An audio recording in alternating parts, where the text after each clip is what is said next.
WhatsApp, this is your girl Labelle, Labelle. Bienvenue à ma chaîne YouTube. Ma chaîne va consister des sujets vraiment qu'on rencontre dans la vie de tous les jours. On donnera des conseils, des astuces. Et pour aujourd'hui, on a eu le sujet, on a une question. Comment acceptons-nous les remarques? Ce qu'il y a de drôle avec les remarques ou les critiques, c'est que si l'on n'aime pas les recevoir, elles nous permettent tout de même de nous améliorer dans un domaine donné. Accepter les critiques et en faire quelque chose de vraiment constructif et un réel savoir-faire. Si vous avez du mal à accepter la critique, vous devez travailler sur ce point.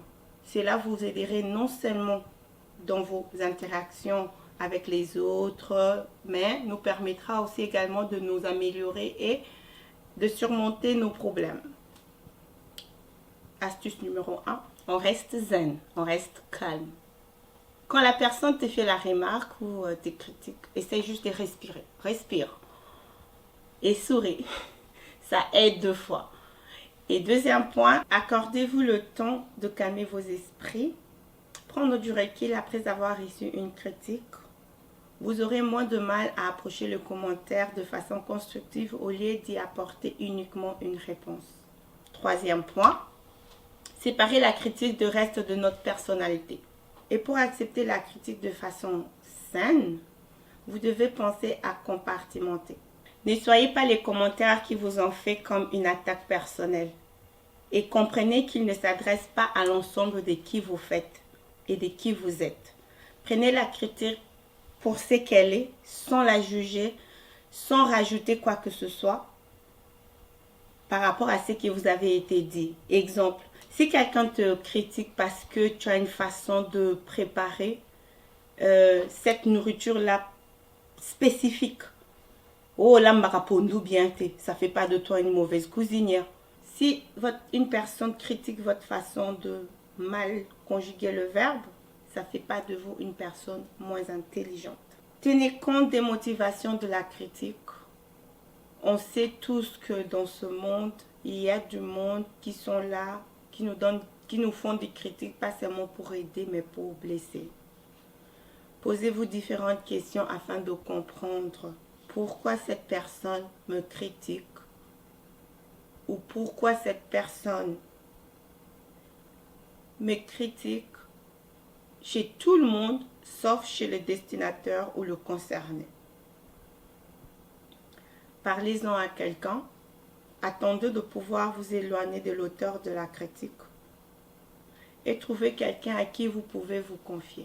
Une fois que vous avez trouvé cette personne de confiance, dites-lui ce qui s'est passé et comment vous vous ressentez. En parler avec une proche pourra vous aider à mieux comprendre la remarque qui vous a été faite. Juste un conseil là-dessus, la personne qu'on vient se confier vers toi, sois aussi un peu responsable de l'information que tu reçois.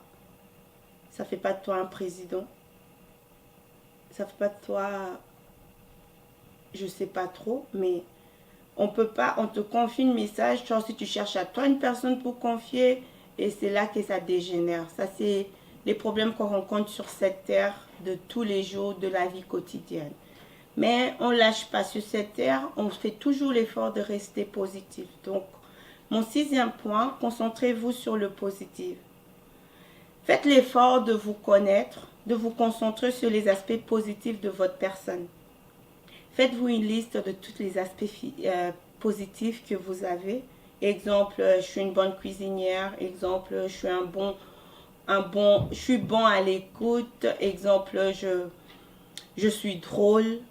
Ça va te fortifier parce que ne traînez pas sur la critique. Car de peur que vous pouvez facilement vous entraîner à se sentir déprimé et inutile. Et pour conclure, ne confondez pas une critique, une remarque et une médisance. Une remarque, elle est directe. Moi, j'ai pas aimé ce que tu as fait, c'est direct. Une critique, c'est plutôt « Ah, la dernière fois, non maman, la nourriture, c'était un peu salé. » Ça, c'est une critique. Une médisance,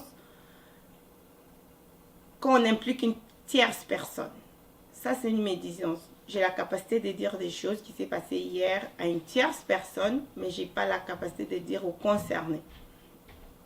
Juste qu'on ne fasse pas qu'on essaie de faire la part de choses. Une critique, une remarque, une médisance. C'était tout pour notre vidéo. La prochaine fois, on parlera de comment répondre à la critique. Si cette vidéo vous a plu, abonnez-vous à ma chaîne. Laissez-moi vos commentaires et vos suggestions. XOXO.